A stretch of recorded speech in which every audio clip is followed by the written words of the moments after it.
নমস্কার বন্ধুরা, জ্ঞানামৃত মোটিভেশনাল চ্যানেলের সকল শ্রোতা বন্ধুদের জানাই সাদর আমন্ত্রণ। প্রত্যেক দিনের মতো আজও আমি আপনাদের কাছে একটি ছোট্ট ভিডিও নিয়ে চলে এসেছি।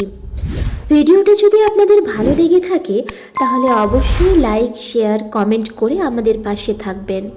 আর আপনি যদি এই চ্যানেলে নতুন হন তাহলে অবশ্যই চ্যানেলটিকে সাবস্ক্রাইব করে পাশে থাকা বেল আইকনটি প্রেস করে রাখবেন, যাতে এই ধরনের শিক্ষামূলক ও আধ্যাত্মমূলক ভিডিও সবার আগে আপনার কাছে পৌঁছায়। তাহলে চলুন আর দেরি না করে ভিডিওটা শুরু করি। আজকের ভিডিওর আলোচনার বিষয় হলো, যারা জপ ধ্যানে মনকে একাগ্র করে সাধনায় মনোনিবেশ করতে পারেন না বা যাদের জপ ধ্যান করার সময়ই হয় না, তারা কি করবেন। এই প্রসঙ্গে বরদা মহারাজ স্মৃতিচারণায় বলছেন, জগজ্জননী শ্রী শ্রী মাকে একবার প্রশ্ন করা হয়, মা, যদি অনুরাগ না থাকে শুধু নাম জপ করলেই কি হবে? মায়ের অপূর্ব উত্তর, জলে ইচ্ছে করেই পড়ো আর কেউ তোমাকে ঢিলে জলে ফেলে দিক, কাপড় তো তোমার ভিজবেই, নিত্য ধ্যান করবে। তখন আবার মাকে প্রশ্ন করা হলো, ধ্যান ট্যান তো কিছুই হচ্ছে না মা, তাহলে কি করব?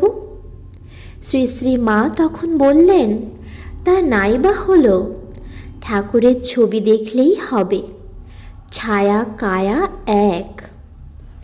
অন্যত্র শ্রী শ্রী মা এই প্রসঙ্গে বলেছেন, বাবা, ওকে দেখলেই হবে, ওকে মানে ঠাকুরকে।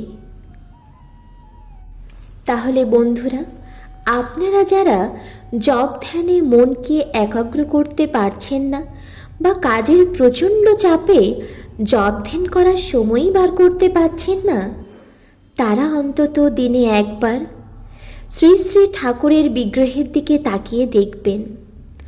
অন্তর থেকে প্রাণ ভরে তার দিকে তাকিয়ে দেখবেন।